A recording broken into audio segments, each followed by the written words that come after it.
While my daughter Rebecca was struggling to explain to her friends why she couldn't afford her annual Hamptons vacation rental because of the $89,000 in cruise charges I'd left on her credit cards, I was relaxing in my own $2.3 million waterfront penthouse in Key West, planning my next solo luxury cruise adventure with a personal concierge who understood that being 72 meant having both the wisdom to travel in style and the resources to do it exactly how I wanted. Before we dive into this story, make sure to hit that like button and tell me in the comments.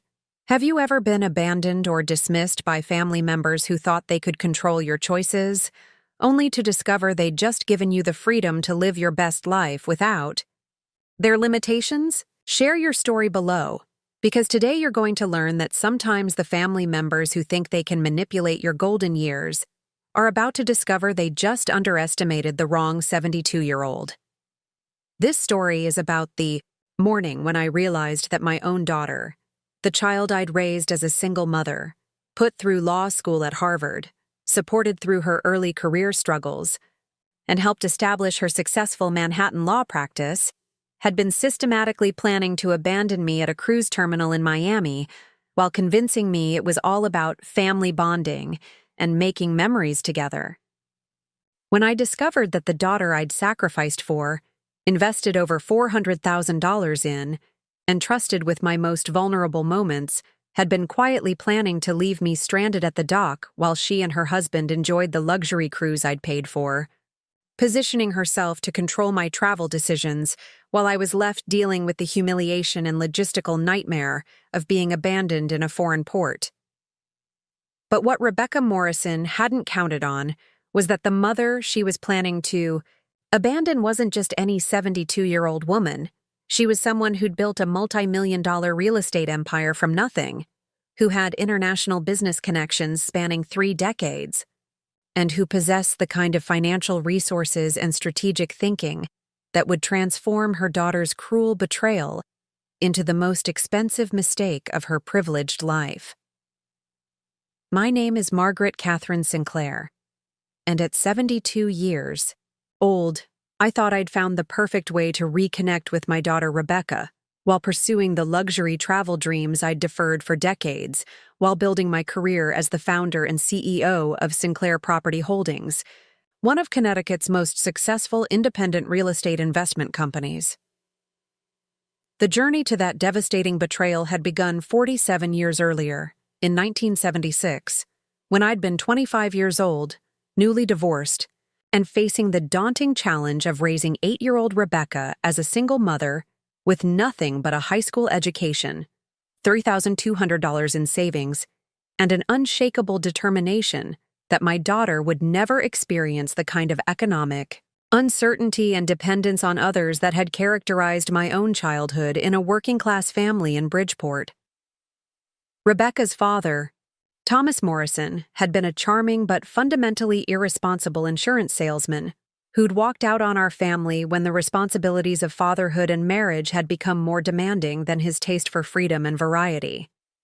The divorce had left me with full custody of Rebecca, a modest 3-bedroom ranch house in Westport with a $47,000 mortgage, and the stark realization that my future and my daughter's opportunities would depend entirely on whatever I could build through my own efforts and intelligence. Margaret, you're 25 years old with an 8th-grade daughter and no college degree, my sister Linda had said during one of our brutally honest conversations about my situation. You need to be realistic about what you can accomplish as a single mother. Maybe you should consider moving back home with mom and dad until you can find a husband who can provide stability. But I'd already made the decision that would define the rest of my life. I would never again depend on anyone else for my security or my daughter's future. If Rebecca was going to have the opportunities I'd never had, I would create them through whatever combination of work, sacrifice, and strategic thinking was required. My first job after the divorce had been as a secretary at Hammond & Associates, Real Estate, a small commercial property firm in Norwalk that handled lease negotiations and property management for local businesses. The position paid $280 per week, barely enough to cover our mortgage, groceries, and childcare. But it provided something more valuable than immediate income: exposure to the real estate industry and the opportunity to learn how property transactions worked from the inside. Mrs. Sinclair, you have an exceptional ability to understand complex lease structures and market dynamics, my supervisor, Robert Hammond, had observed after I'd been working there for 8 months. Most secretaries just type the contracts. You actually understand what they mean and why they're structured the way they are. Within 2 years, I'd been promoted to property coordinator, then to junior analyst, and finally to associate broker, each promotion accompanied by increased responsibilities, higher commissions, and most importantly, deeper understanding of how successful real estate professionals built wealth through strategic property investments rather than just transaction commissions. The turning point had come in 1981 when Rebecca was 13 and I'd been working in real estate for 5 years. I'd saved $15,000, a significant achievement given our modest budget, and Robert Hammond had offered me the opportunity to purchase a small duplex in Stamford that was being sold as part of an estate settlement. Margaret, this property, needs work, but it's priced below market because the family wants a quick sale, Robert had explained. The rental income from both units would cover the mortgage and maintenance costs, and if you renovate strategically, you could build substantial equity within a few years. The decision to purchase that duplex had been both terrifying and exhilarating. I'd never taken on debt beyond our modest home mortgage, had never been responsible for rental tenants, and had never managed a renovation project.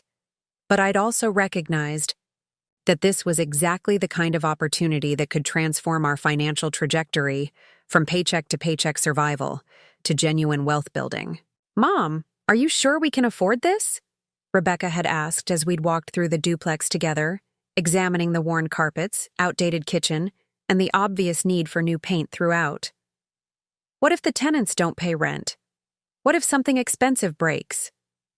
"Honey, sometimes you have to take calculated risks to create better opportunities," I'd replied, already visualizing how the property could be improved and what kind of rental income it could generate. "This duplex could help pay for your college, education, and give us the kind of financial security we've never had." The Stamford duplex had been everything I'd hoped and more. Within 6 months, I'd renovated both units with modern appliances, new flooring, and fresh paint that had transformed them from tired rental properties into attractive homes that commanded premium rents. The monthly rental income of $1,400 had not only covered the mortgage, taxes, and maintenance costs, but had also generated a surplus of $380 per month that I'd immediately begun reinvesting in additional property opportunities. By 1985, when Rebecca was 17 and preparing for college applications, I'd expanded my portfolio to include 4 rental properties, had been promoted to senior associate at Hammond & Associates, and had begun developing the expertise in property development and market analysis that would eventually make Sinclair Property Holdings one of Connecticut's most successful independent real estate companies. "Mrs. Sinclair, your analytical approach to property investment is remarkable." James Patterson, president of First National Bank of Westport, had told me during a meeting to discuss financing for my 5th property acquisition.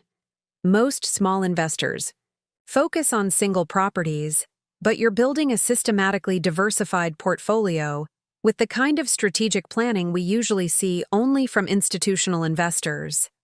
The success of my property investments had also provided the financial foundation for ensuring Rebecca had every educational opportunity I'd never been able to afford. Her tuition at Miss Porter's school, the same prestigious preparatory academy where I'd worked briefly as an administrative assistant to understand how elite education operated, had cost $18,000 annually for 4 years, representing a significant portion of my real estate income, but providing Rebecca with the kind of academic preparation and social connections that would open doors throughout her life. Margaret, Rebecca is one of the most intellectually curious and academically gifted students we've had in years, her faculty advisor at Miss Porter's had written in a college recommendation letter. Her combination of analytical intelligence, and social responsibility makes her an ideal candidate for the most competitive university programs.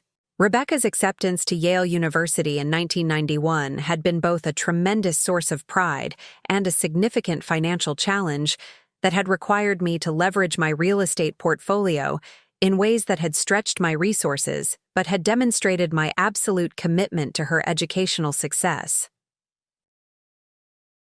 Yale's tuition, room, and board had cost $24,000 annually in 1991, $96,000 total over 4 years, representing nearly half of my annual income from property rentals and real estate commissions. But I'd also understood that Yale represented exactly the kind of elite educational credential that would position Rebecca for the most competitive graduate programs and professional opportunities. "Mom, I know Yale is expensive," Rebecca had said during one of our college planning conversations. "Maybe I should consider UConn or one of the other state schools where the tuition would be more manageable."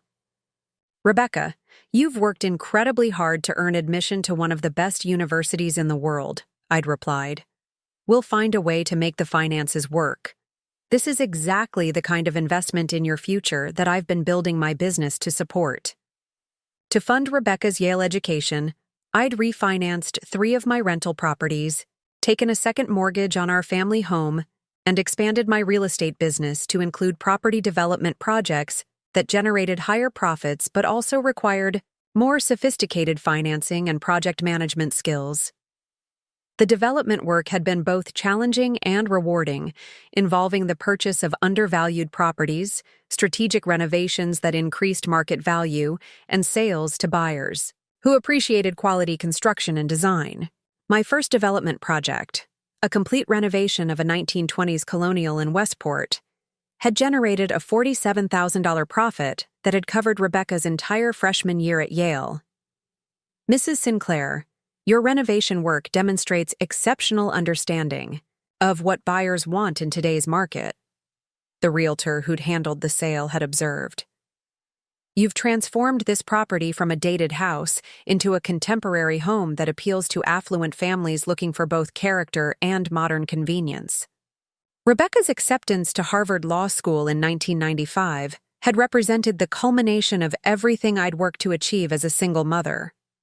My daughter had earned admission to the most prestigious law school in the country, positioning herself for a career that would provide the kind of professional success and financial security I'd always dreamed of for her. But Harvard Law School had also represented the largest financial challenge of my entire career as a real estate investor. Tuition, living expenses, and books had cost $38,000 annually, $114,000 total over 3 years, requiring me to expand my business operations in ways that had transformed Sinclair Property Holdings from a small rental property company into a comprehensive real estate development and investment firm. To fund Rebecca's legal education, I'd purchased and renovated 6 additional properties, had begun developing small, commercial projects, and had established relationships with private investors who provided capital for larger development opportunities in exchange for partnership shares in the profits. "Margaret, you've built something remarkable here," David Chen, a private investor who'd partnered with me on a small office building project, had observed during one of our business meetings. "Most real estate professionals focus on either residential or commercial properties, but you've developed expertise across multiple property types and market segments. The diversification of my business had also provided the kind of consistent cash flow that had allowed me to support Rebecca's law school expenses without compromising the growth potential of my property portfolio." By the time Rebecca graduated from Harvard Law in 1998, Sinclair Property Holdings owned or had development interests in 23 properties, employed 4 full-time staff members, and generated annual revenues of approximately $1.8 million. Rebecca's graduation from Harvard Law School had been followed by a federal clerkship with Judge Patricia Williams of the Second Circuit Court of Appeals, a prestigious position that had provided exceptional training in legal research and writing, while also creating networking opportunities that would influence her entire career. But the clerkship had paid only $32,000 annually, far below what was necessary to service Rebecca's student loans and maintain a professional lifestyle in New York City. Without hesitation, I'd provided an additional $24,000 annually to supplement her income, ensuring that she could focus on her legal work rather than worrying about financial survival. "Mom, I don't know how to thank you for everything you've done," Rebecca had said during one of our weekly phone conversations. "The clerkship is an incredible opportunity, but I couldn't afford to take it without your support." "Rebecca, you've worked incredibly hard to earn these opportunities," I'd replied. "My job as your mother is to make sure financial concerns don't prevent you from achieving your full potential." After the clerkship, Rebecca had been hired as an associate at Covington and Burling, one of Manhattan's most prestigious corporate law firms. The starting salary of $165,000 had been substantial, but the demands of big law practice, 80-hour weeks, constant pressure, and minimal work-life balance had also required continued financial and emotional support as she'd established herself in an intensely competitive professional environment.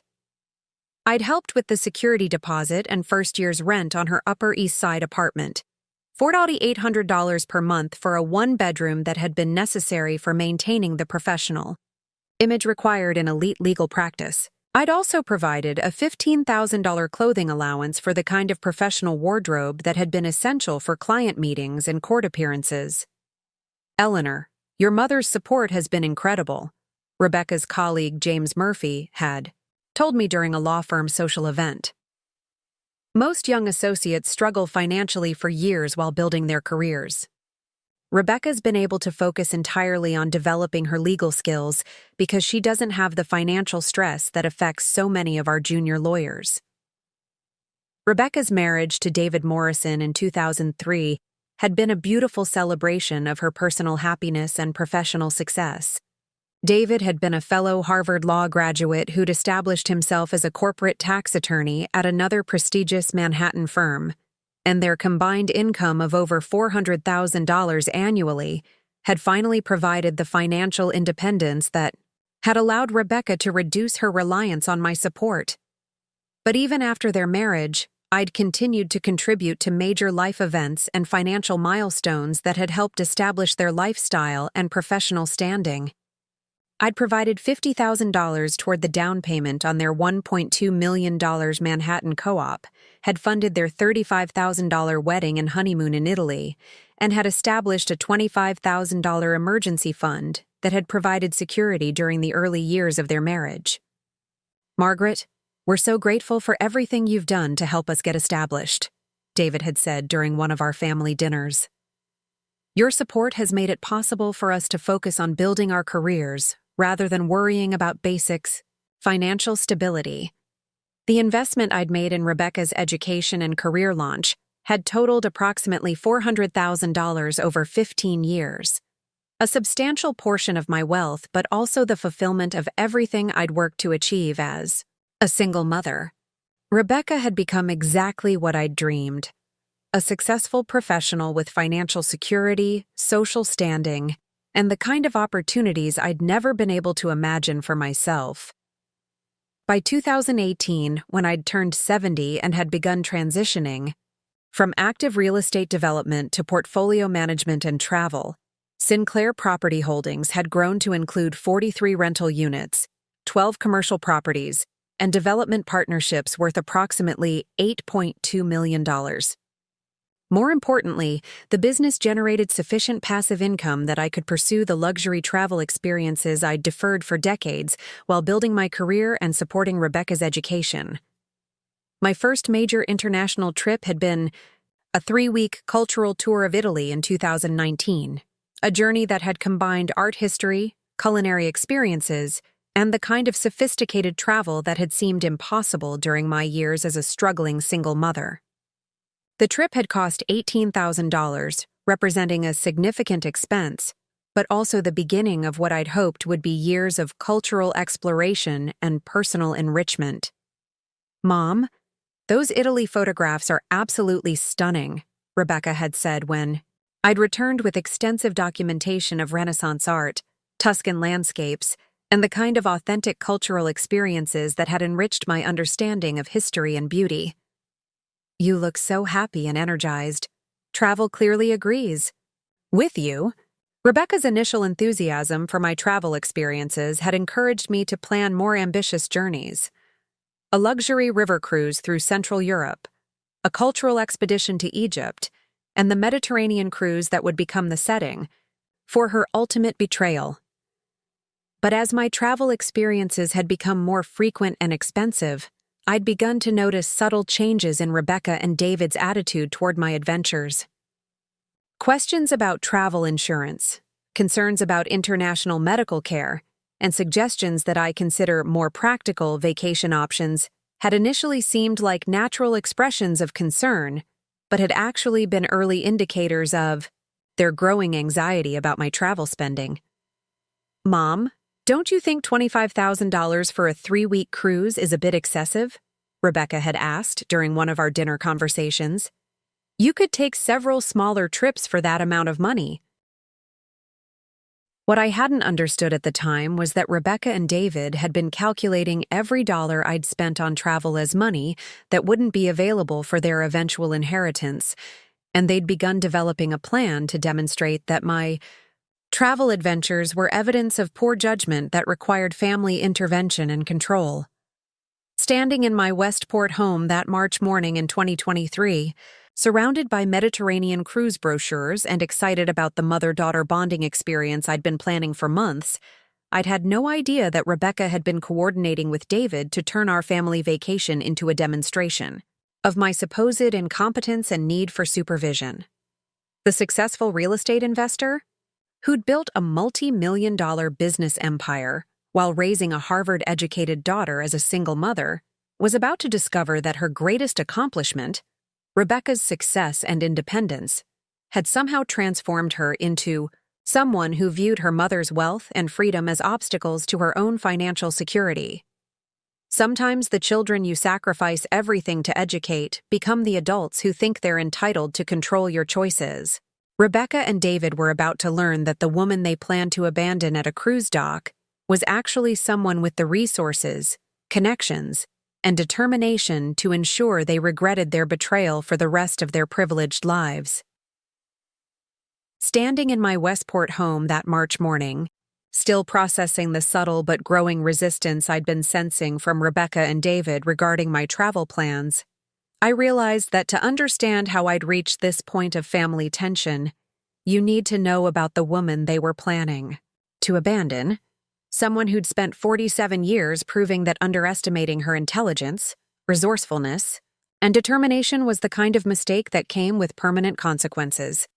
The journey from that frightened 25-year-old divorced mother to the 72-year-old real estate mogul they were attempting to manipulate had been built on a foundation of strategic thinking, calculated risk-taking, and the kind of business acumen that had transformed every challenge into an opportunity for growth and expansion. My education in real estate investing had begun not in boardrooms or business schools, but in the cramped back office of Hammond and Associates, where I'd spent countless evenings after Rebecca had gone to bed, studying property reports, analyzing market trends, and teaching myself the fundamental principles that would eventually make Sinclair Property Holdings one of Connecticut's most successful independent real estate companies. "Margaret, most people in this business focus on short-term commissions," Robert Hammond had observed during one of our late-night strategy sessions in 1979. "But you're thinking like an investor, analyzing long-term market trends, understanding property appreciation cycles, and building relationships that will generate value for decades rather than just individual transactions." The analytical skills that would characterize my entire business career had been developed through necessity.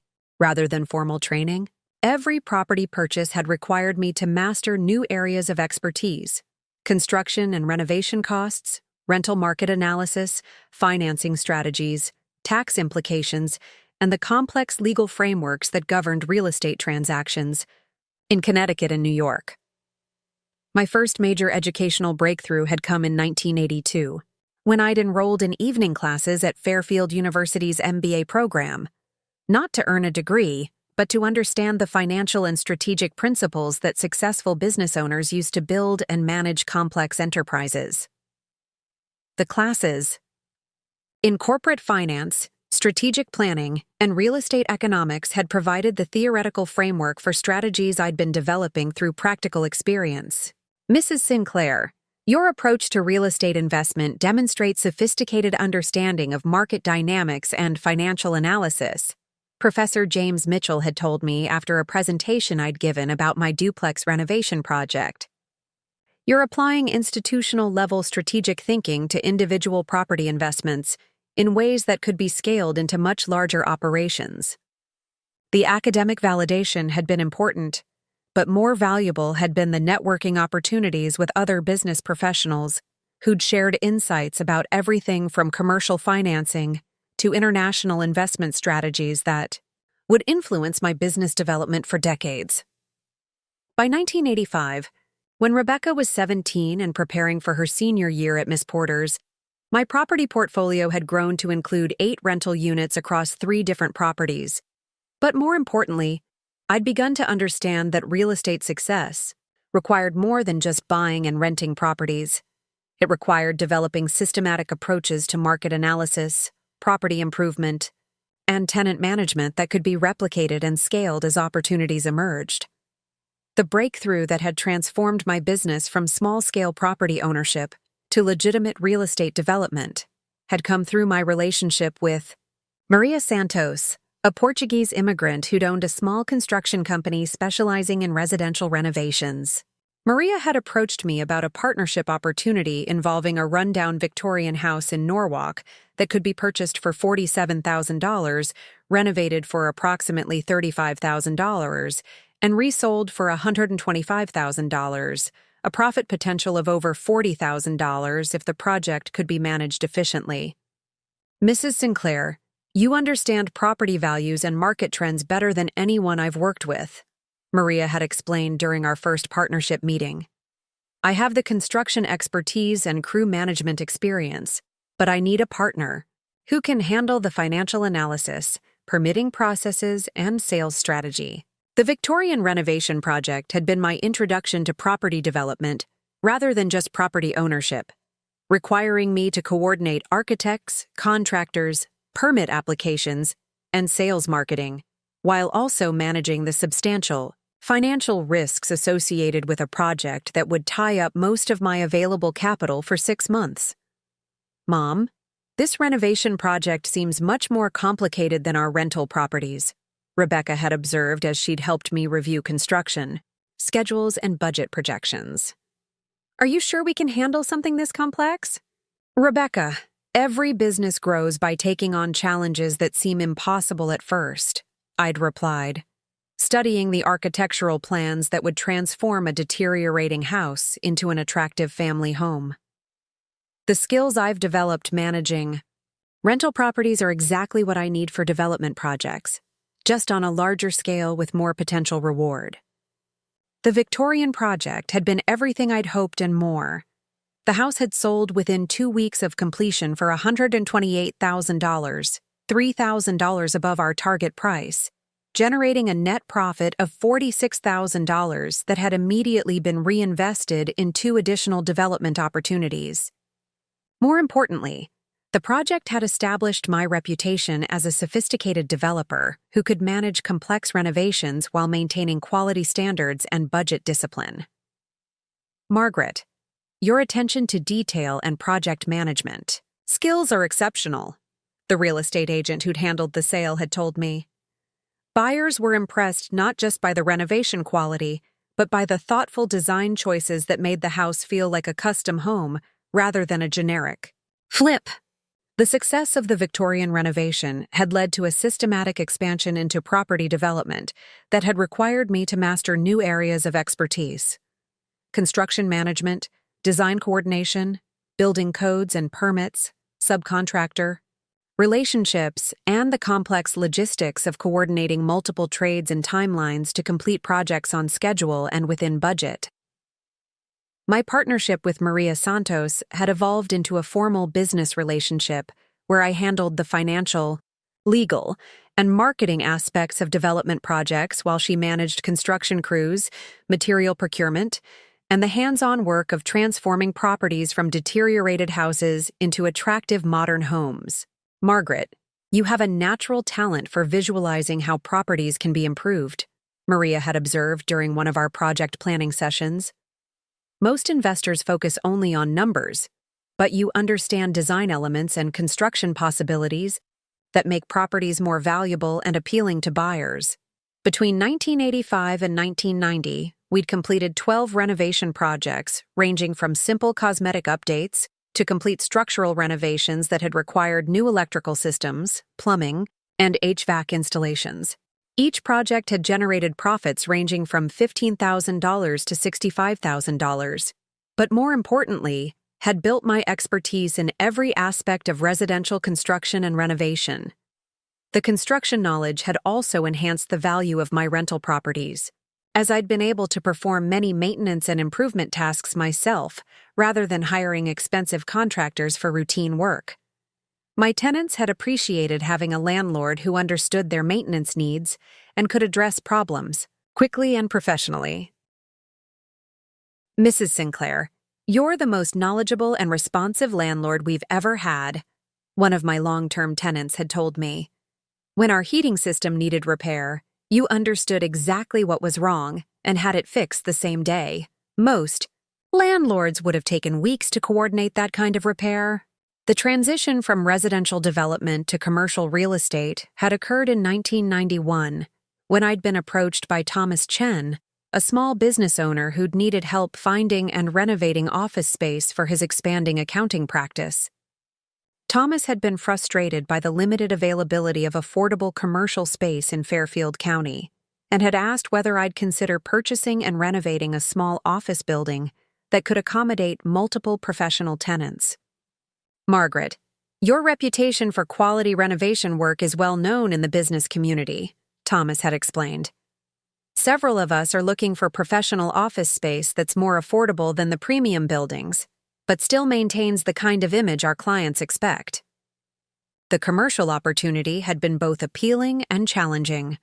Commercial properties required larger initial investments, more complex financing arrangements, and expertise in areas like ADA compliance, commercial leasing, and tenant improvement, allowances that differed significantly from residential real estate. But commercial properties also offered several advantages: longer lease terms that provided income stability, triple net lease arrangements where tenants paid for maintenance and utilities, and rental rates that were significantly higher than residential properties. The potential return on investment had been compelling enough to justify the additional complexity and risk.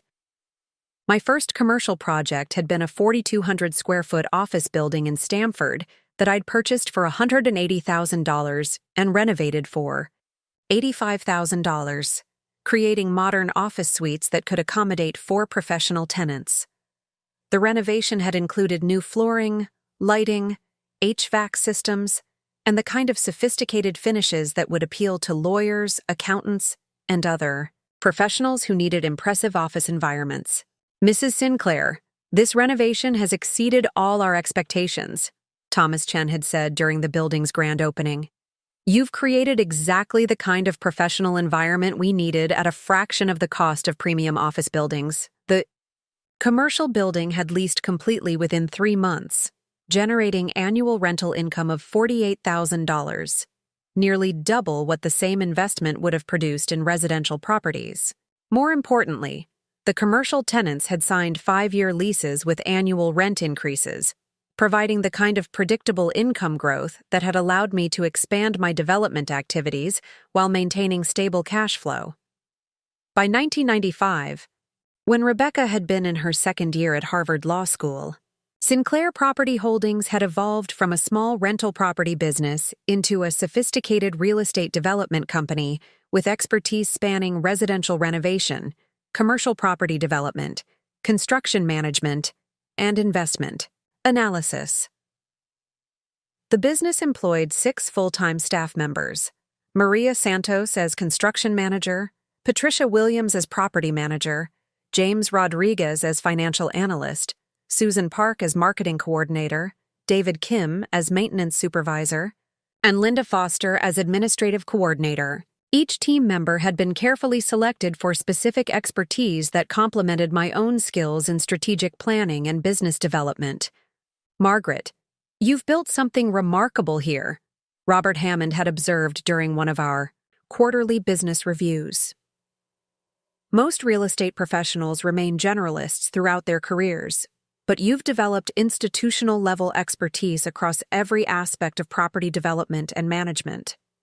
The systematic approach I'd developed for evaluating and executing development projects had become a template that could be applied to opportunities throughout Connecticut and southern New York. Each potential project was analyzed using standardized criteria: acquisition cost, renovation requirements, market comparables, financing options, timeline projections, and profit potential that had to meet minimum return thresholds before I'd commit resources. "Mrs. Sinclair, your due diligence process is more thorough than most institutional investors," Patricia Williams had noted during one of our project evaluation meetings. "You analyze every aspect of potential investments with the kind of systematic approach that eliminates most of the risks that cause other developers to fail." The systematic approach had also enabled me to expand into larger and more complex projects. By 1998, I'd completed the renovation of a 12,000 square foot mixed-use building that included retail space, office suites, and residential apartments, a project that had required coordinating multiple financing sources, managing complex zoning requirements, and overseeing construction work that had lasted 14 months. The success of Sinclair Property Holdings had also created opportunities for international business relationships that had expanded my understanding of global real estate markets and had provided the cultural education and travel experiences that would become central to my retirement lifestyle. In 1999, I'd been invited to participate in an international real estate investment conference in London, where I'd met developers and investors from 12 different countries who'd shared insights about property markets, construction techniques, and investment strategies that had influenced my business development for years afterward. "Margaret, your analytical approach to property development is impressive," Alessandro Ricci, an Italian developer who'd specialized in historic property renovation, had told me during one of the conference networking sessions. "American developers typically focus on speed and efficiency, but you clearly understand the importance of quality and design that creates long-term value."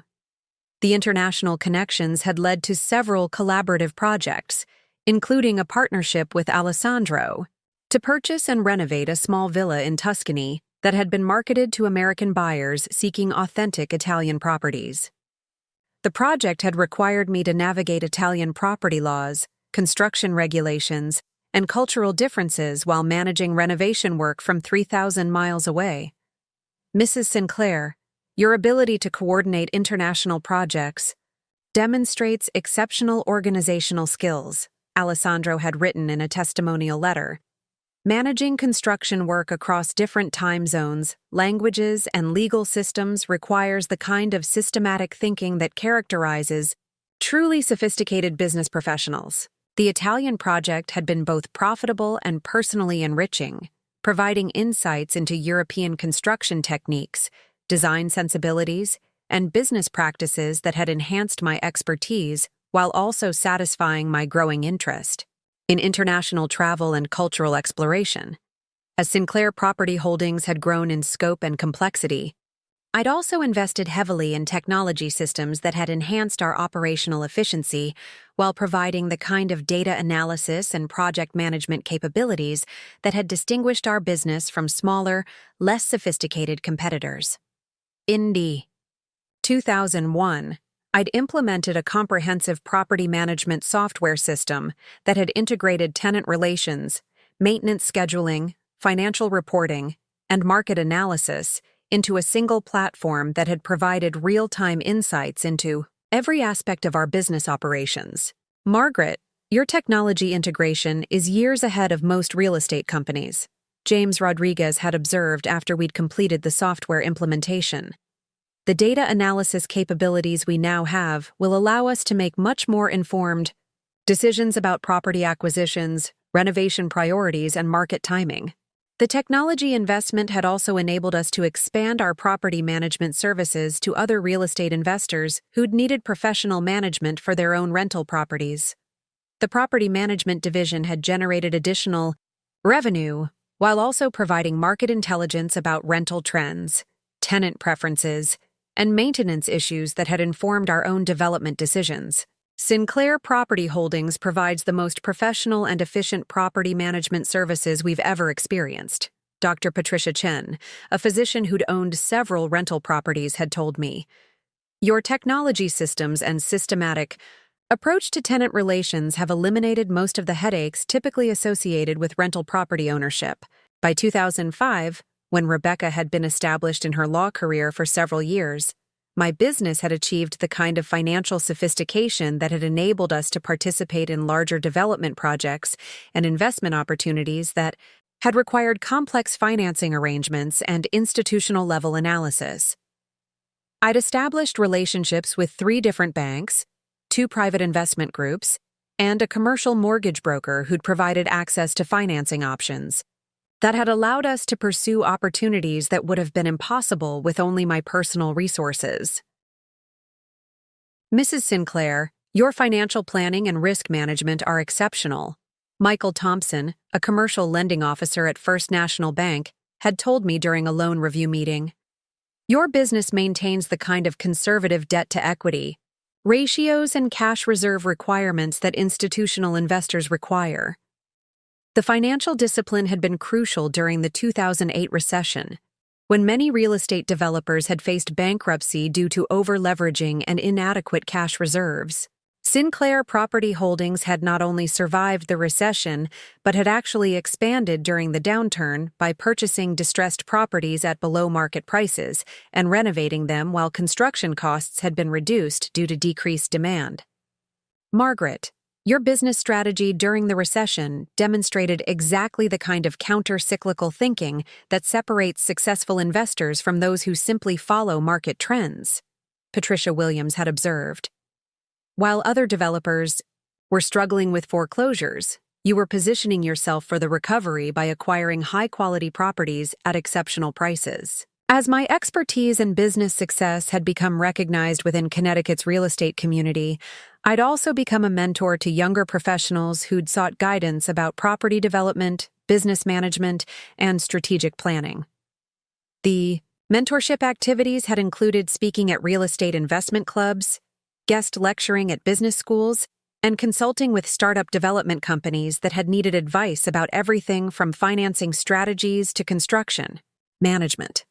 Mrs. Sinclair, your willingness to share expertise and mentor younger professionals has had tremendous impact on our industry. Janet Morrison, president of the Connecticut Real Estate Investors Association, had said during an award ceremony, where I'd been recognized for my contributions to the real estate community. The industry recognition had included appointments to the Westport Planning Commission, the Connecticut Real Estate Investment Council, and the Small Business Development Advisory Board, positions that had provided opportunities to influence policy decisions while also staying current with regulatory changes and market trends.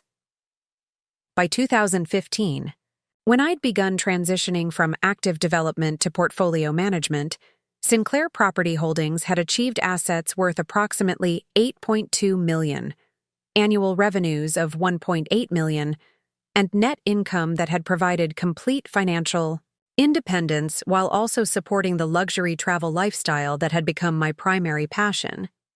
The wealth accumulation had been the result of 40 years of systematic reinvestment, strategic property acquisitions, and the kind of long-term planning that had transformed every business success into the foundation for larger opportunities and enhanced financial security. Margaret, you've achieved something remarkable. David Chen, my business attorney, had told me during one of our annual business reviews. Most entrepreneurs spend their entire careers building businesses that provide comfortable livings. You've built an enterprise that has created genuine wealth while also contributing meaningfully to your community. But perhaps the most satisfying aspect of my business success had been the knowledge that every dollar I'd earned had been the result of my own intelligence, hard work, and strategic thinking. No one had given me advantages or opportunities. I'd created them through systematic effort and the determination to prove that a divorced single mother with a high school education could build something significant and lasting.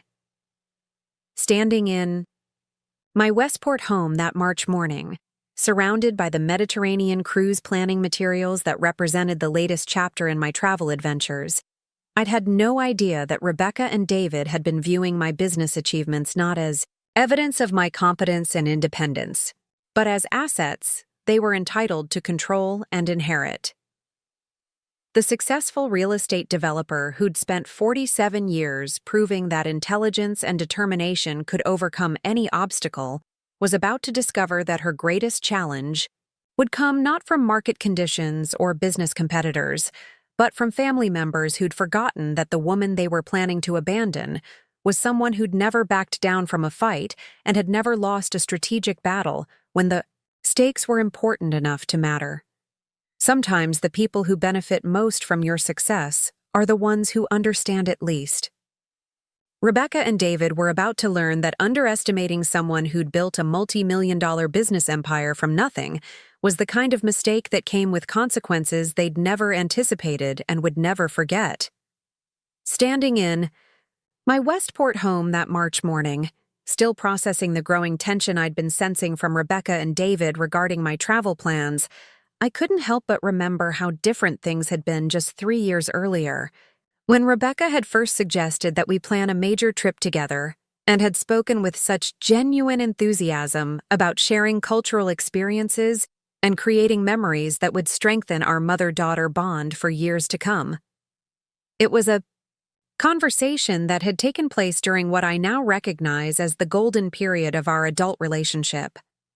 A time when Rebecca seemed genuinely committed to honoring the sacrifices I'd made for her success while building the kind of sophisticated, mutually respectful relationship that had represented everything I'd dreamed of achieving as a single mother who'd worked for decades to provide her daughter with opportunities I'd never had. The golden period had begun in earnest in 2018 when I'd turned 70 and had made the decision to transition from active real estate development to portfolio management, finally allowing myself to pursue the luxury travel experiences I'd deferred for decades while building my business and supporting Rebecca's education and career launch. The transition had been both financially and emotionally satisfying. Sinclair Property Holdings had achieved sufficient scale and operational efficiency that the business could generate substantial passive income while requiring minimal daily oversight, freeing me to explore the world with the kind of leisure and sophistication that had seemed impossible during my years as a struggling single mother and ambitious entrepreneur. "Mom, you've earned the right to enjoy your success," Rebecca had said during one of our family dinners in Manhattan, her voice carrying what had seemed like genuine pride in my achievements and excitement about my newfound freedom. "You've spent 40 years building your business and supporting my education. Now it's time for you to focus on your own dreams and interests." Rebecca's encouragement had been accompanied by practical support and enthusiasm that had made me believe she truly understood the importance of travel and cultural exploration for someone who'd spent decades focused on work and family responsibilities rather than personal enrichment and adventure. "I've been reading about luxury travel options for sophisticated travelers," Rebecca had continued. "There are incredible cultural tours, cooking schools in Europe, art history programs in Italy, exactly the kind of experiences that would appeal to someone with your intelligence and curiosity." The conversation had taken place at Le Bernardin, one of Manhattan's most prestigious restaurants, where Rebecca and David had invited me for a celebration dinner marking both my 70th birthday and the successful completion of my final major development project, a mixed-use building in Stamford that had sold for $2.8 million, generating a profit of $740,000 that had provided the perfect capstone to my development career. "Margaret, you've achieved something remarkable," David had added, raising his glass of vintage Bordeaux in a toast that had seemed heartfelt and genuine. Most people spend their entire careers working for someone else. You built an empire from nothing while raising one of the most successful attorneys in New York. That's an achievement worth celebrating and honoring. My first major international trip after the retirement transition had been a 3-week cultural exploration of Italy in the spring of 2019.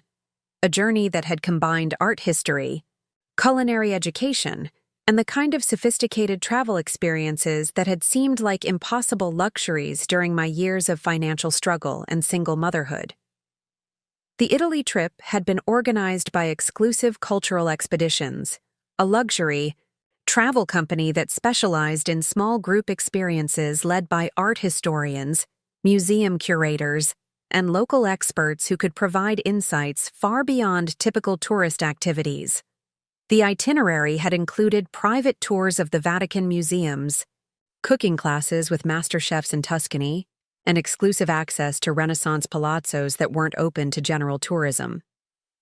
Mrs. Sinclair, your appreciation for Renaissance art and Italian cultural history makes this tour particularly rewarding for our guides. Dr. Alessandro Martinelli, our art history lecturer, had told me during a private viewing of Caravaggio paintings at the Palazzo al Temps. Most travelers focus on famous landmarks, but you're genuinely interested in understanding the cultural contexts that created these masterpieces. The trip had cost $22,000, a substantial expense that had represented the largest single personal expenditure of my life, but also an investment in the kind of cultural education and personal enrichment that I'd dreamed of pursuing since my college-age years when financial constraints had made such experiences impossible. More importantly, the Italy experience had provided validation that luxury travel could be both intellectually stimulating and personally transformative for someone who'd spent decades focused on business responsibilities rather than cultural exploration and artistic appreciation. "Mom, your Italy photographs are absolutely incredible," Rebecca had said when I'd returned to Westport with over 800 photographs, dozens of art books, and stories about cultural experiences that had exceeded my most optimistic expectations. "You look so happy and confident in these pictures. Travel clearly brings out the best in you."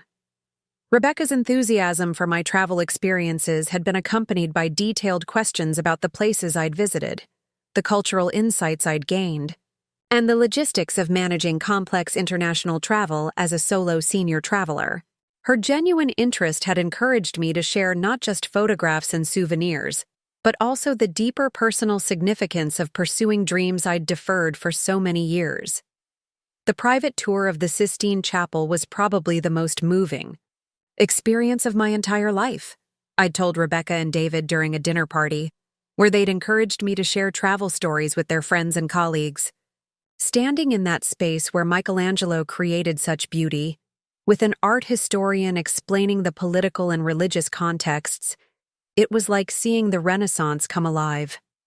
The dinner party had been held at Rebecca and David's Upper East Side apartment, an elegant gathering for 12 guests that had included several of Rebecca's law firm partners, David's tax colleagues, and friends from their sophisticated Manhattan social circle. The evening had been designed specifically to celebrate my travel achievements, while also demonstrating to their professional network that Rebecca came from a family that valued cultural sophistication and international experience. Eleanor's travel adventures are absolutely inspiring, Jennifer Walsh, one of Rebecca's law partners, had observed during the dinner conversation. "Most people your age are settling into quiet retirement, but you're pursuing cultural education with more energy and sophistication than people half your age."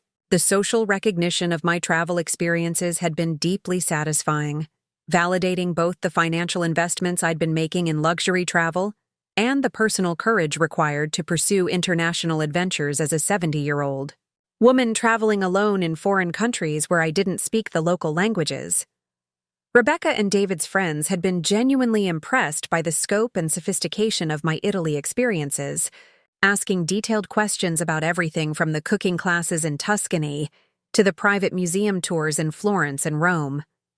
Their interest had demonstrated that my travel adventures were contributing to Rebecca and David's social standing within Manhattan's competitive professional community.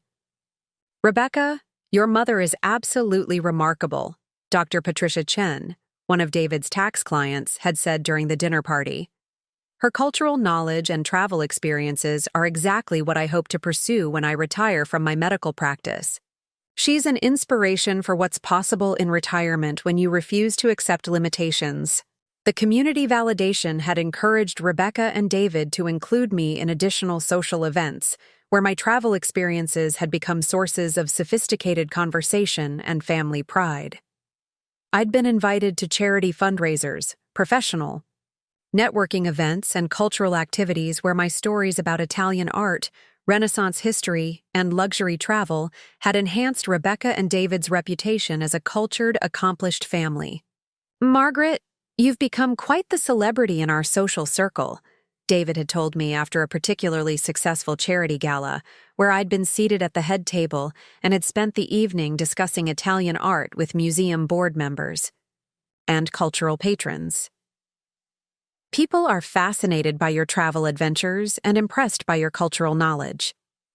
The social success had also provided opportunities for me to develop friendships with other sophisticated travelers who shared my interest in cultural exploration and luxury travel experiences. Several of Rebecca and David's friends had expressed interest in joining me for future travel adventures, suggesting group trips that would combine my travel planning expertise with their own interests in art, history, and culinary exploration. Encouraged by the success of my Italy experience and the enthusiastic support I'd received from Rebecca, David, and their social circle, I'd planned an even more ambitious journey for the fall of 2019, a luxury archaeological tour of Egypt that would combine historical education, cultural immersion, and the kind of exclusive access to ancient sites that required both substantial financial investment and sophisticated travel arrangements. The Egypt expedition had been organized by Archaeological Travel Adventures, a company that specialized in educational tours led by Egyptologists, museum curators, and archaeological researchers who could provide scholarly insights into ancient Egyptian civilization, religious practices, and artistic achievements. "Mrs. Sinclair, your questions about Egyptian religious symbolism and architectural techniques demonstrate exceptional preparation and intellectual curiosity," Dr. Sarah Mitchell, our Egyptologist guide, had told me during a private tour of the Valley of the Kings. "Most travelers are satisfied with basic information about pharaohs and pyramids, but you're interested in understanding the cultural and spiritual contexts that influenced ancient Egyptian civilization." The Egypt trip had included experiences that had exceeded even my ambitious expectations. Sunrise hot air balloon rides over the Valley of the Kings, private dinners in temple complexes after they'd been closed to other tourists, and exclusive access to archaeological sites that required special permits and academic connections. The total cost had been $28,000, significantly more than my Italy adventure, but also a more complex and exclusive experience that had provided insights into ancient history and archaeology that would have been impossible through conventional tourism. "Mom, your Egypt photographs are absolutely stunning," Rebecca had said when I'd returned with extensive documentation of ancient temples, archaeological discoveries, and the kind of exclusive cultural experiences that demonstrated both my adventurous spirit and my ability to manage complex international travel independently. Rebecca's continued enthusiasm for my travel achievements had been accompanied by practical offers of assistance with travel planning, logistics coordination, and emergency support that had demonstrated genuine concern for my safety and success rather than attempts to control or limit my independence. "I want to help you research your next adventure," Rebecca had offered during one of our weekly phone conversations. "My legal research skills could be useful for investigating travel companies, understanding international insurance requirements, and ensuring you have all the documentation you need for safe and successful trips." The offer had seemed both thoughtful and practical, reflecting Rebecca's professional expertise while also acknowledging my independence and decision-making authority regarding travel destinations and experiences. The idea for Mediterranean cruise travel had emerged during the winter of 2020, when I'd been researching travel options that would allow me to visit multiple European destinations while maintaining the luxury accommodations and sophisticated cultural programming that had made my Italy and Egypt experiences so rewarding. Luxury. Cruise travel had appealed to me for several practical reasons.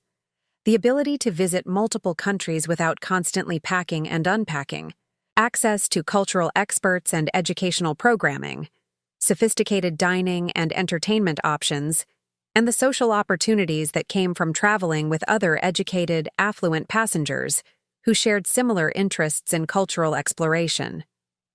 Mom, cruise travel sounds perfect for someone with your interests and travel style, Rebecca had said when I'd shared my preliminary research about Mediterranean cruise options. You'd have all the luxury and convenience you enjoy, plus the opportunity to explore multiple destinations with the kind of cultural depth you appreciate. Rebecca's enthusiasm for cruise travel had led to several months of collaborative research, and planning that had brought us closer together than we'd been since her childhood. We'd spent hours reviewing cruise line options, comparing itineraries, and discussing shore excursions that would provide the most meaningful cultural experiences in Italy, Greece, and the French Riviera. I think this could be an incredible opportunity for us to travel together, Rebecca had suggested during one of our cruise planning sessions. You have all the travel expertise and cultural knowledge, and I could contribute my organizational skills and research abilities. We could create the perfect mother-daughter adventure.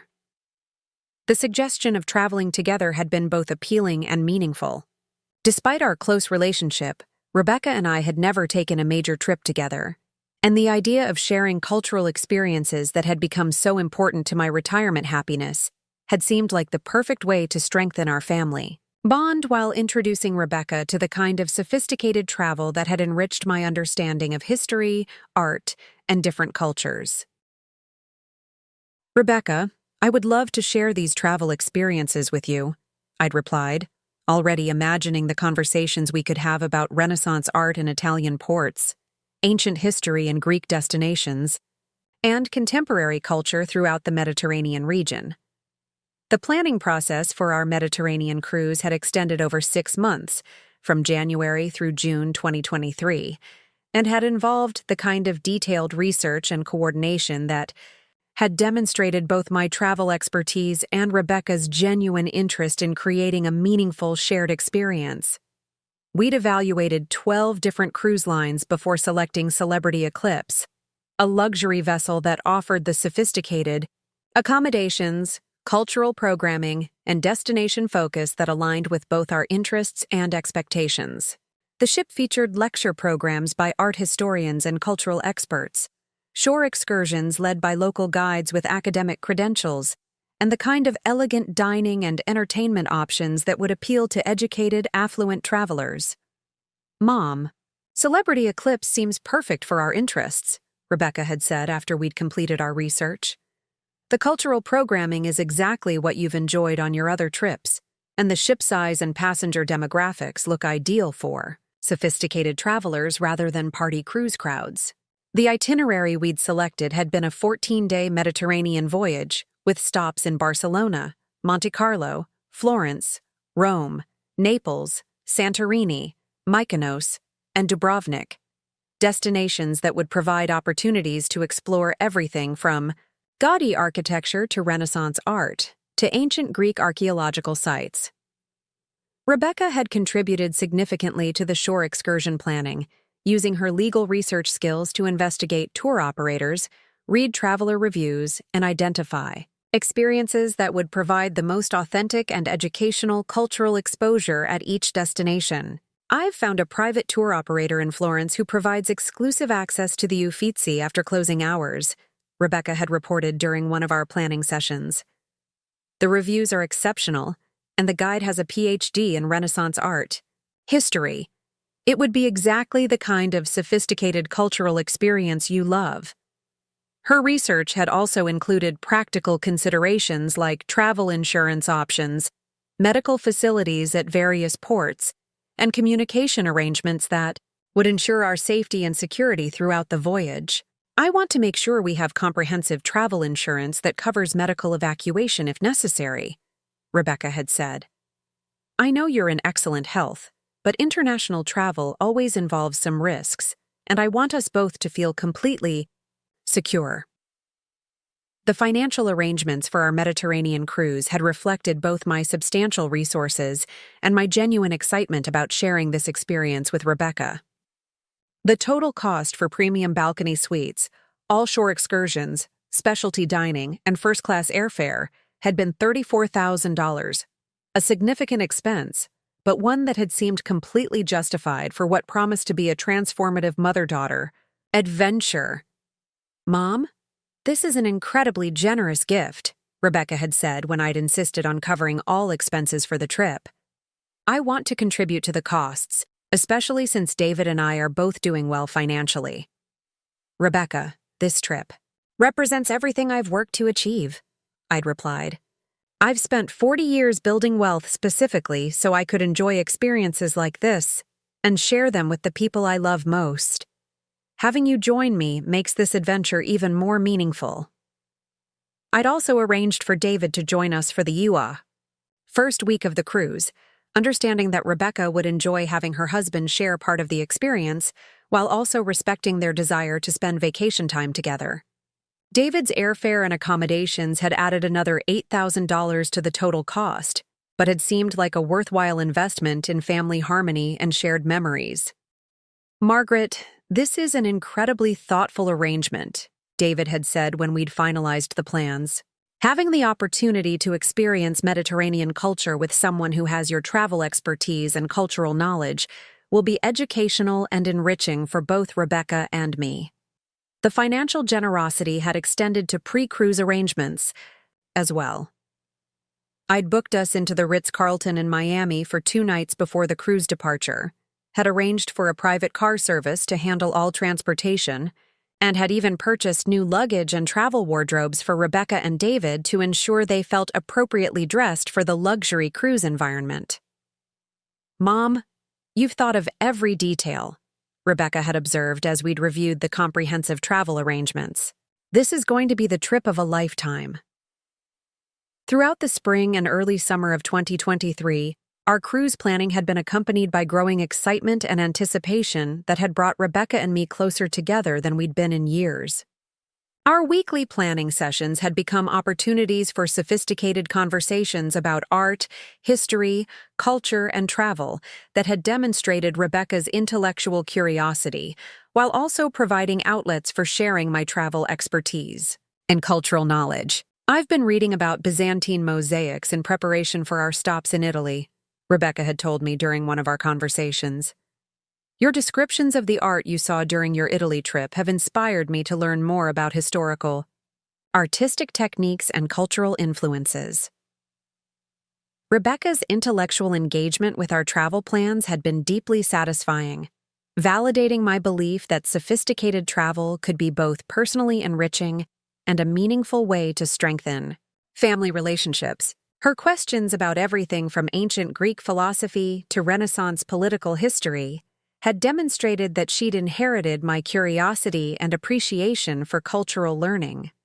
Mom, I'm realizing that I've never really prioritized cultural education and travel the way you have, Rebecca had admitted during one of our planning conversations. My legal career has consumed so much time and energy that I've missed opportunities for the kind of intellectual growth that comes from experiencing different cultures and historical sites. The admission had been both touching and encouraging, suggesting that our cruise experience could introduce Rebecca to the kind of cultural exploration and international travel that had become central to my retirement happiness and personal fulfillment. We'd also begun planning post-cruise activities that would extend our time together and allow us to process and discuss the cultural experiences we'd shared during the voyage. I'd made reservations at a luxury resort in the French Riviera, where we could spend 3 additional days exploring local art galleries, visiting historical sites, and enjoying the kind of sophisticated leisure activities that would provide the perfect conclusion to our Mediterranean adventure. "This extended time together is exactly what our relationship needs," Rebecca had said as we'd finalized these additional arrangements. "Between your travel experiences and my legal career, we've both been so busy that we haven't had enough opportunities for the kind of meaningful conversations and shared experiences that strengthen family bonds." The weeks leading up to our cruise departure had been filled with family gatherings, social events, and celebrations that had demonstrated the genuine excitement and anticipation that surrounded our upcoming adventure. Rebecca and David had hosted several dinner parties where our travel plans had been the focus of sophisticated conversations with their friends and colleagues. "Rebecca and Margaret's Mediterranean cruise sounds absolutely incredible," Janet Morrison, one of Rebecca's law partners, had said during one of these gatherings. "The combination of luxury travel, cultural education, and mother-daughter bonding represents exactly the kind of meaningful experience that successful families should prioritize." The social validation had been accompanied by practical preparations that had demonstrated Rebecca's genuine commitment to ensuring our travel experience would be both safe and successful. She'd researched medical facilities at each port, had arranged for international phone plans that would ensure communication throughout our voyage, and had even prepared emergency contact information and medical histories that could be accessed, if needed. "I want everything to be perfect for this trip," Rebecca had told me as we'd completed our final preparations. "You've been so generous and thoughtful in planning this adventure, and I want to make sure we're prepared for every possibility." David had been equally supportive and excited about our travel plans, offering to handle any business or personal matters that might require attention while I was away, and expressing genuine appreciation for the opportunity to join us for part of the voyage. "Margaret, this cruise represents everything I've learned to appreciate about your approach to life," David had said during our farewell dinner at the Greenwich Country Club. "You've shown Rebecca and me that success should be measured, not just by professional achievement, but by the courage to pursue meaningful experiences and cultural enrichment." Standing in my Westport home that March morning, surrounded by cruise brochures, packing lists, and travel confirmations that represented months of collaborative planning and growing excitement, I'd had no understanding that Rebecca and David's enthusiasm for our family adventure had actually been part of a systematic plan to demonstrate my supposed incompetence and need for increased family supervision and control. The successful real estate developer who'd spent 6 months planning what she'd believed would be the most meaningful family experience of her retirement was about to discover that the daughter she'd trusted and invested in for decades had been using their shared travel planning as reconnaissance for a betrayal that would test every skill she'd developed during 40 years of strategic thinking and competitive business success. Sometimes the people who seem most excited about sharing your dreams are actually calculating how to use them against you. Rebecca and David were about to learn that the woman whose generosity they'd been exploiting was someone with the resources, intelligence, and determination to ensure their betrayal came with consequences they'd never anticipated and would never forget. Standing in my Westport home that March morning, still processing the subtle changes I'd begun noticing in Rebecca and David's attitude toward our cruise plans, I felt the first real tremors of doubt about whether the family adventure I'd been planning for 6 months would actually materialize the way I'd envisioned. But what I discovered in the weeks that followed would transform my disappointment and confusion into a cold, calculating determination that would change everything forever. The first indication that something had fundamentally changed in Rebecca and David's perspective had come during what should have been a routine final planning meeting in early July, just 6 weeks before our scheduled departure. Instead of the enthusiasm and collaborative spirit that had characterized our previous planning sessions, I'd encountered a series of concerns and suggestions that had seemed reasonable on the surface, but had actually represented the beginning of a systematic campaign to undermine my confidence and control over our travel arrangements. "Mom, I've been thinking about the cruise itinerary," Rebecca had said during our lunch meeting at the Greenwich Country Club. her tone carrying a subtle edge of concern that hadn't been present during our earlier conversations. Some of the shore excursions you've selected seem quite physically demanding for someone your age. The walking tours in Rome involve several miles of cobblestone streets, and the Santorini excursion includes significant climbing. The suggestion that I might not be physically capable of handling travel activities I'd been successfully managing for years had been both surprising and insulting, particularly given that my recent medical checkup had confirmed excellent health. For a 72-year-old woman who maintained an active lifestyle and regular exercise routine. "Rebecca, I've been walking several miles daily for decades," I'd replied, trying to keep the irritation out of my voice. I completed much more demanding physical activities during my Egypt trip, including climbing inside pyramids and walking through desert archaeological sites in 100-degree heat. But Rebecca had been prepared with what appeared to be carefully researched counterarguments that had focused on age-related risks and the differences between solo travel and family travel responsibilities. "Mom, I understand that you've handled challenging travel situations in the past," Rebecca had continued. "But this cruise represents different circumstances. David and I would feel responsible if something happened to you during activities we'd planned together. Maybe we should consider modifying some of the more strenuous excursions." David had immediately joined what was clearly a coordinated intervention, his pharmaceutical background weaponized to create medical concerns that would justify increased supervision and control over my travel decisions. "Margaret, Rebecca, and I have been researching cruise ship medical facilities and emergency evacuation procedures," David had said, producing a folder of printed materials that suggested they'd been investigating contingency plans without my knowledge or input. While cruise ships have basic medical capabilities, they're not equipped to handle serious emergencies that might require specialized cardiac or neurological care. The phrase specialized cardiac or neurological care had been particularly galling, given that I had no history of heart problems or cognitive issues and had been declared completely healthy during my recent comprehensive physical examination. "David, I'm not planning to have medical emergencies," I'd replied, my voice rising despite my efforts to remain calm. "I'm a healthy 72-year-old woman planning to enjoy cultural activities with my family. I don't need contingency plans for medical crises that aren't going to happen." Over the following weeks, Rebecca and David's concerns had evolved into a systematic campaign of subtle undermining that had gradually eroded the excitement and anticipation I'd been feeling about our family adventure while positioning them as the reasonable voices of caution, in contrast to my supposedly reckless optimism about my own capabilities. Every aspect of our travel plans had become subject to questioning and revision.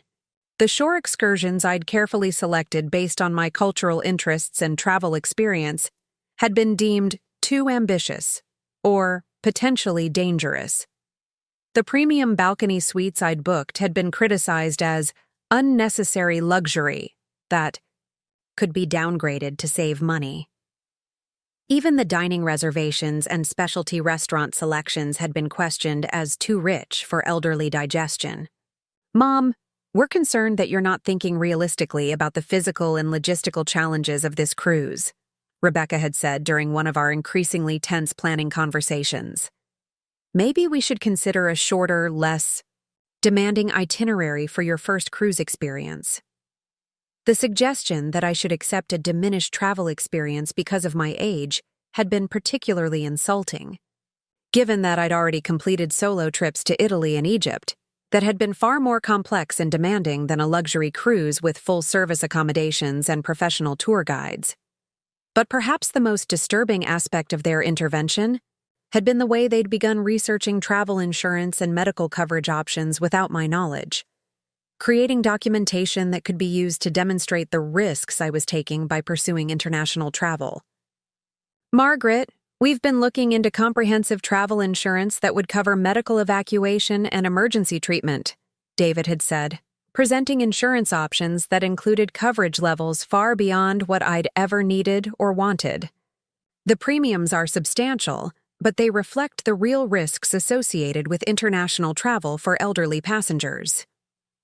The phrase elderly passengers had been particularly offensive, representing a fundamental change in how Rebecca and David had begun viewing me, not as an experienced international traveler with sophisticated cultural interests, but as a liability requiring special supervision and protection.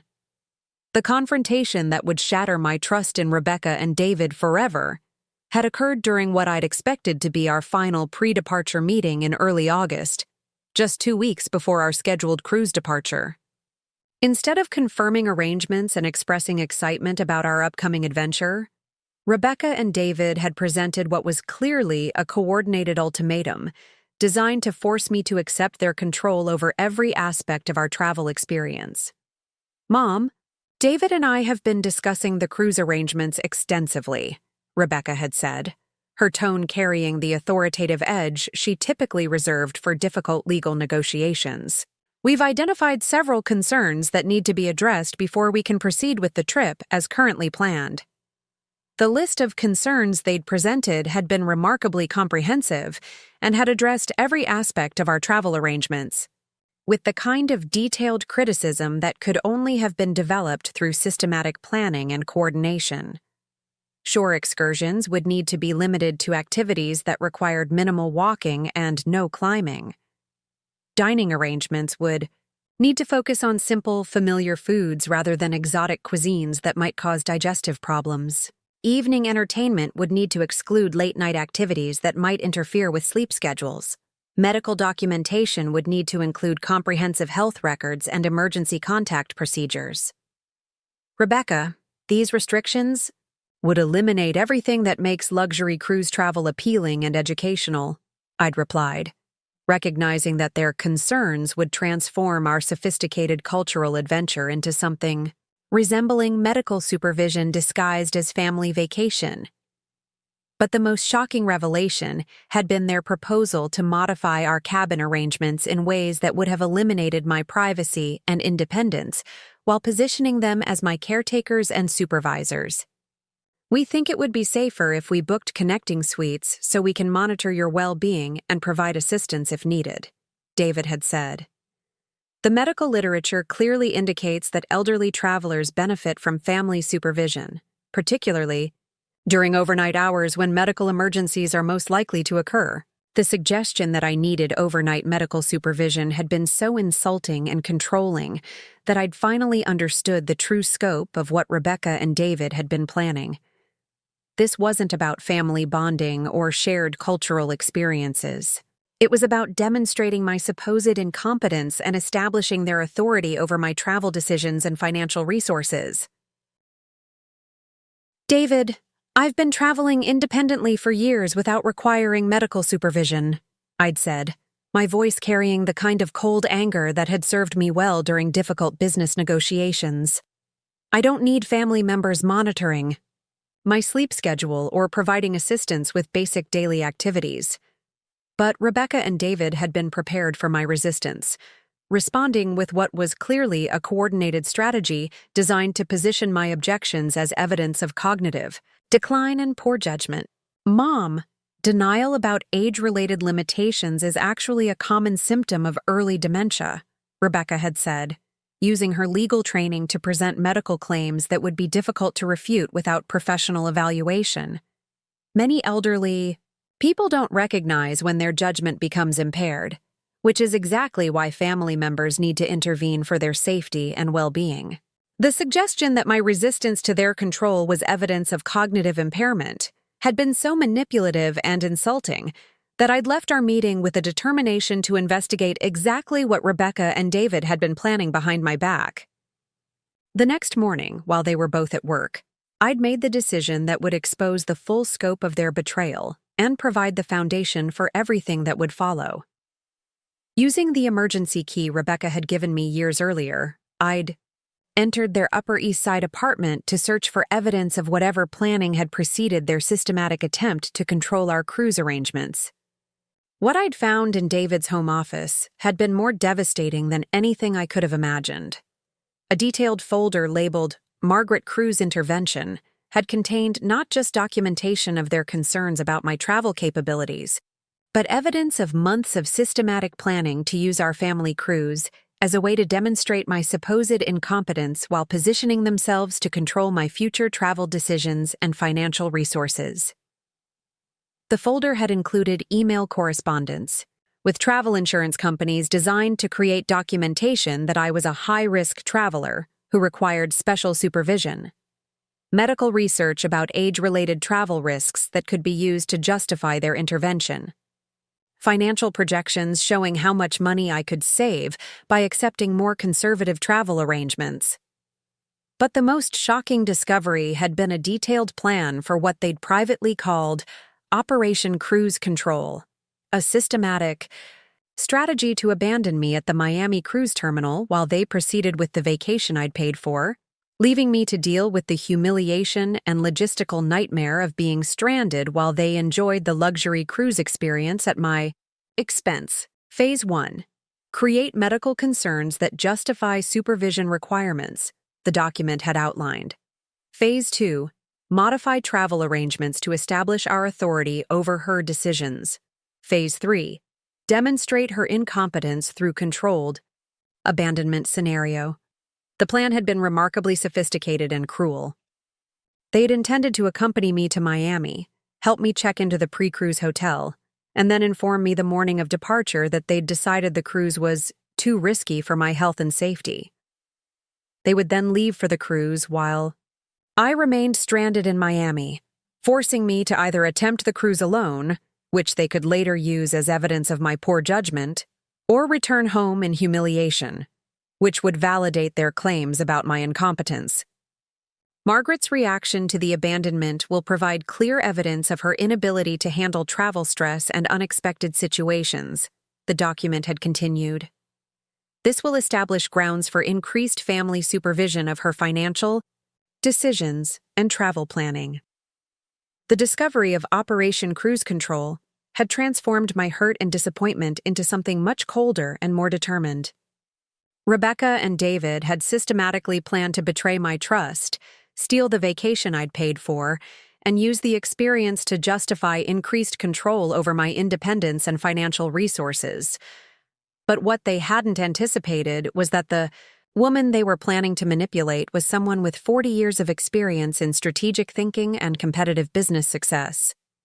My first call had been to Patricia Williams, the estate planning attorney who'd handled my business legal work for over a decade and who specialized in elder abuse cases involving family financial manipulation.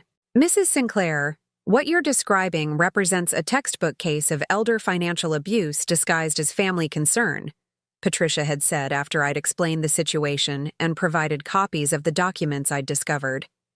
Your daughter and son-in-law have been systematically planning to control your assets while using emotional manipulation to justify their interference.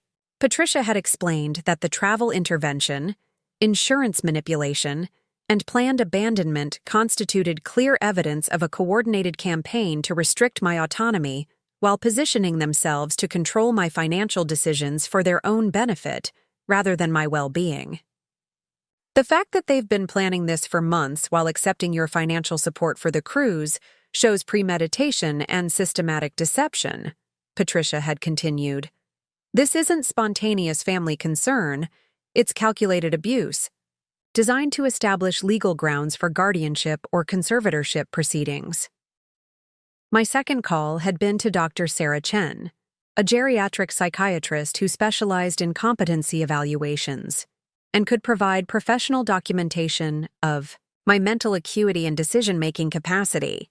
Mrs. Sinclair, based on our conversation and your description of the complex business and travel planning you've been managing independently, any suggestion that you lack capacity to make your own decisions would be medically unsupportable, Dr. Chen had said. I'd be happy to conduct a comprehensive competency evaluation that would provide legal documentation of your cognitive abilities. My third call had been to Marcus Rodriguez, a private investigator who specialized in financial fraud cases and could help me document the full scope of Rebecca and David's deception, while also developing evidence that could be used in legal proceedings if necessary. Mrs. Sinclair, The systematic nature of their planning suggests this has been in development for quite some time, Marcus had said after reviewing the evidence I'd gathered. I can help you document their unauthorized access to your personal information, their manipulation of travel arrangements, and their financial motivations for controlling your assets. Working with my legal and investigative team, I'd spent the following week developing a comprehensive response strategy that would not only protect my independence, but would also ensure that Rebecca and David faced appropriate consequences for their systematic betrayal of my trust and their attempt to steal the vacation I'd paid for. The strategy had multiple components, each designed to address different aspects of their deception, while also demonstrating that underestimating a 72-year-old international business veteran had been the most expensive mistake of their privileged lives. The first component had been a complete restructuring of my financial arrangements to ensure that Rebecca and David could never again access information about my assets or interfere with my travel planning. I'd transferred my investment accounts to a new firm, changed all my passwords and security information, and established new banking relationships that included explicit instructions that no family members were authorized to receive information about my finances. The second component had been a legal document package that included a new will, healthcare directives, and power of attorney arrangements that explicitly excluded Rebecca and David from any role in my financial or medical decision-making, while also including specific language about their attempted manipulation and control. Let it be specifically noted, the new will had stated, that these changes to my estate planning are made while I am of sound mind and clear judgment, in response to systematic attempts by my daughter Rebecca Morrison and her husband David Morrison to control my financial decisions and manipulate my travel arrangements through deception and emotional abuse. The third component had been what I'd privately called Operation Presidential Suite, a carefully planned response that would demonstrate my complete independence while ensuring that Rebecca and David experienced immediate and lasting consequences for their attempted betrayal. The confrontation that would change our family dynamics forever had occurred exactly as Rebecca and David had planned, in the luxury hotel suite I'd booked for our pre-cruise stay in Miami. But instead of being surprised and devastated by their abandonment, I'd been fully prepared with documentation, witnesses, and a response strategy that would transform their moment of triumph into the beginning of their own nightmare. Mom, David, and I have made a difficult decision about the cruise, Rebecca had said on the morning of our scheduled departure, her voice carrying what she'd probably thought was appropriate concern and regret. We've realized that the medical risks and logistical challenges are simply too great for someone your age. We think it would be best if you returned home while David and I proceed with a modified version of the cruise to evaluate whether this type of travel would be appropriate for future family trips.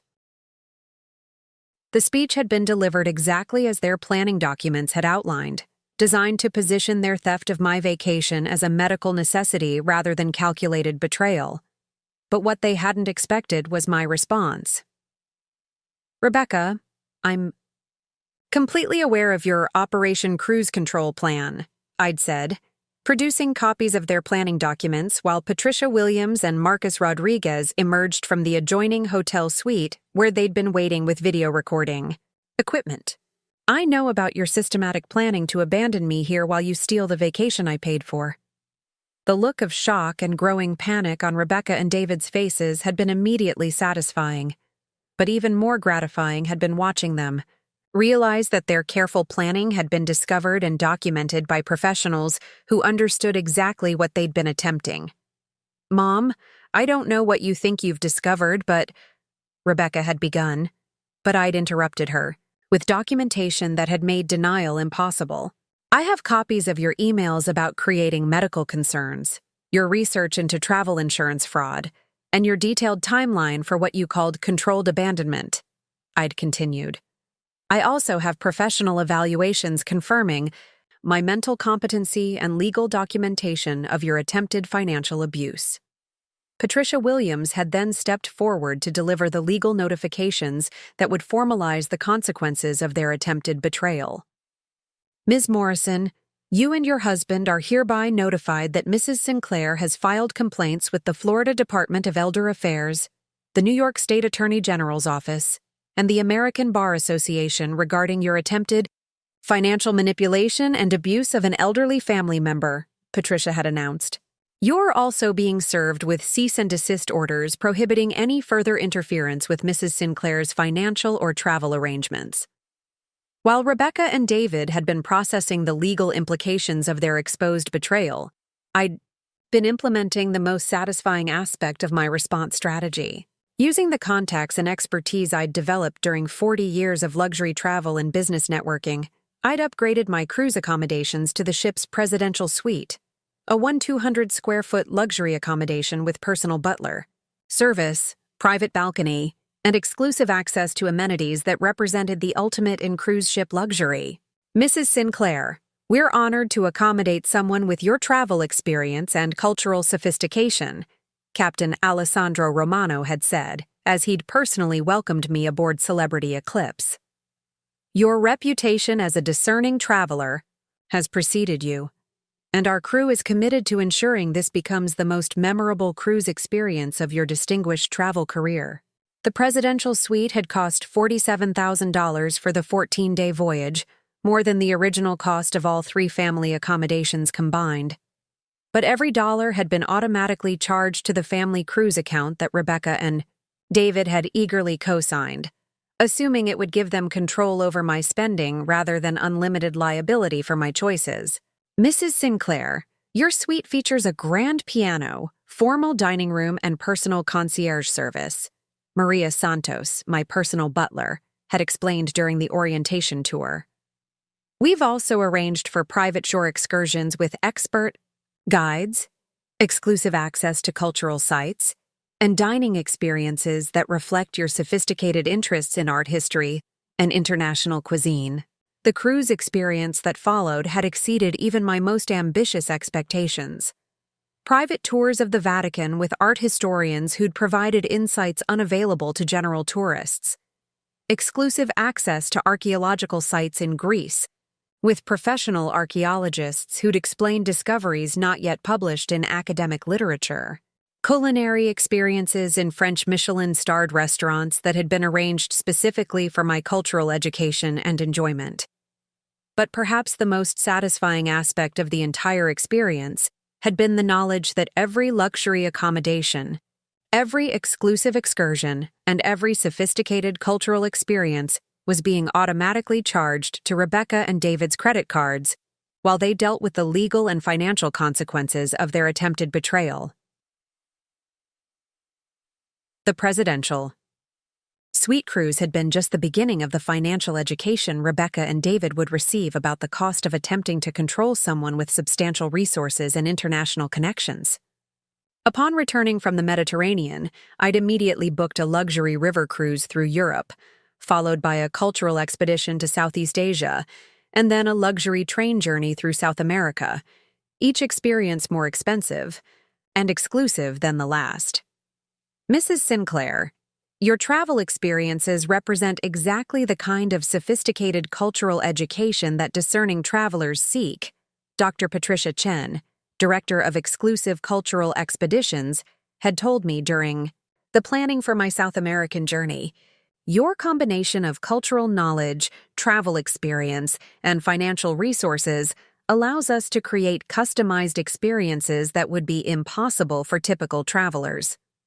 Each subsequent trip had been charged to the family cruise account, with Rebecca and David receiving detailed documentation of every expense, every luxury accommodation, and every exclusive cultural experience they'd attempted to prevent me from enjoying. The river cruise had cost $38,000. The Southeast Asia expedition had been $52,000. The South American luxury train experience had totaled $67,000. Mom, the cruise charges are completely out of control, Rebecca had called to say during my second week on the South American train. Our credit cards are nearly maxed out, and we can't continue carrying these expenses. Rebecca, I'm having the most extraordinary cultural experiences of my life, I'd replied from my luxury train suite while watching the Andes Mountains pass by my window. The private guided tours, the exclusive museum access, the sophisticated culinary experiences, everything represents exactly the kind of travel you and David told me I was too old and incompetent to manage independently. By the time I'd completed my year of luxury travel experiences, the total charges to Rebecca and David's credit cards had exceeded $89,000, and they'd been forced to take a second mortgage on their Manhattan co-op to manage the debt service while also dealing with the legal costs associated with the elder abuse complaints I'd filed. The legal ramifications of Rebecca and David's attempted manipulation had been far more severe and lasting than the financial consequences. The elder abuse complaints I'd filed with multiple agencies had triggered investigations that had exposed their systematic planning, while also creating professional consequences that had affected both their careers and their social standing. The New York State Bar Association had opened a disciplinary investigation into Rebecca's conduct, focusing on her use of legal research skills to develop strategies for manipulating an elderly family member's financial decisions. The investigation had included interviews with colleagues, reviews of her professional conduct, and evaluations of whether her actions had violated the ethical standards required for continued bar membership. Rebecca Morrison's systematic planning to manipulate and abandon an elderly family member demonstrates a fundamental lack of the moral character required for legal practice. The Bar Association's preliminary report had concluded. Her use of legal research skills to develop elder abuse strategies raises serious questions about her fitness to continue practicing law. David's pharmaceutical career had been similarly affected when his employer had learned about his use of medical research to create false health concerns that could justify controlling an elderly family member's travel decisions. The company's ethics review had concluded that his conduct violated professional standards for healthcare-related professionals. David Morrison's manipulation of medical information to justify elder abuse represents a serious violation of the ethical principles that govern pharmaceutical professionals, his employer's human resources director had written in a termination letter. His systematic deception about health risks demonstrates unfitness for positions requiring medical knowledge and ethical judgment. Perhaps the most satisfying consequences had been the social and community recognition that my response to Rebecca and David's betrayal had demonstrated exactly what happens when people underestimate someone based on age-related assumptions about capability and vulnerability. The story of my cruise triumph had spread throughout Greenwich and Manhattan's social circles, where I'd become something of a legend among sophisticated travelers and successful retirees who appreciated the way I'd turned attempted control into complete independence. Margaret Sinclair has become an inspiration for anyone who's ever been underestimated because of their age, Catherine Walsh, president of the Greenwich Travel Club, had said during a presentation where I'd been invited to share my experiences. Her response to family betrayal demonstrates that wisdom, resources, and determination can overcome any attempt at manipulation or control. The recognition had led to invitations to speak at retirement communities, travel organizations, and women's professional groups throughout Connecticut and New York, where my story had inspired other senior citizens to pursue their own travel dreams while also providing practical advice about protecting independence from family members who might prioritize inheritance over autonomy. Mrs. Sinclair's experiences demonstrate that successful aging requires not just financial resources, but also the courage to defend your independence against anyone who tries to limit your choices. Dr. Sarah Mitchell, director of the Westport Senior Center, had observed. Her victory over attempted manipulation has inspired dozens of our members to pursue travel adventures they'd been postponing due to family pressures. 2 years after the cruise confrontation that had changed everything, I was thriving in ways that had exceeded my most optimistic expectations about what retirement could be. My Westport home had been sold for $3.2 million, and I'd purchased a stunning waterfront penthouse in Key West that had provided the perfect base for the sophisticated travel lifestyle that had become my primary source of joy and purpose. The Key West penthouse had been everything I'd dreamed of. 2,800 square feet of luxury accommodation with panoramic ocean views, private marina access, and proximity to the cultural amenities and international airport connections that had made it ideal for someone who traveled extensively throughout the Caribbean, Central America, and South America. Eleanor, you've created exactly the kind of retirement lifestyle that most people only dream about. Catherine Sanderson, my new neighbor and fellow sophisticated traveler, had observed during one of our evening walks along the harbor. Your travel experiences and cultural knowledge make you one of the most interesting residents in our community. My new will, drafted by Patricia Williams and executed with witnesses from the Key West legal community, had reflected my changed priorities and relationships. The bulk of my estate would support cultural and educational organizations that provided travel scholarships for senior citizens, while Rebecca and David would receive minimal bequests that acknowledge their relationship without rewarding their attempted control. Let it be specifically noted, the will had stated, that these limited bequests to my daughter Rebecca Morrison and her husband David Morrison reflect their demonstrated willingness to prioritize their own financial interests over my independence and happiness. Their attempts to manipulate my travel plans and control my financial decisions have shown that they view my resources as their entitlement rather than respecting my autonomy as an independent adult. The Margaret Catherine Sinclair Travel Fellowship would provide annual grants of $30,000 to applicants over 65 who could demonstrate genuine interest in cultural exploration, but lacked the financial resources to pursue sophisticated international travel independently. 3 years after the confrontation that had revealed Rebecca and David's true character, I was living proof that sometimes the best response to people who try to control your golden years is showing them exactly how spectacular those years can be when you're free to pursue your own dreams and adventures. My travel experiences had expanded to include luxury expeditions to Antarctica, cultural tours through Central Asia, and archaeological adventures in remote locations that had enriched my understanding of world history and different cultures, while also providing the kind of personal challenge and intellectual stimulation that had kept me energized and engaged. Mrs. Sinclair, your travel experiences and cultural knowledge have made you one of our most valued expedition members. Dr. Alessandro Martinelli, expedition leader for my Antarctica voyage, had told me. Your ability to engage with complex historical and scientific information, while also managing challenging travel conditions, demonstrates that age truly is just a number when combined with curiosity and determination. Rebecca and David's consequences had been permanent and comprehensive. The financial stress of carrying $89,000 in travel-related debt had forced them to sell their Manhattan co-op and relocate to a modest apartment in Queens. Rebecca's law license had been suspended pending completion of the Bar Association's ethics investigation.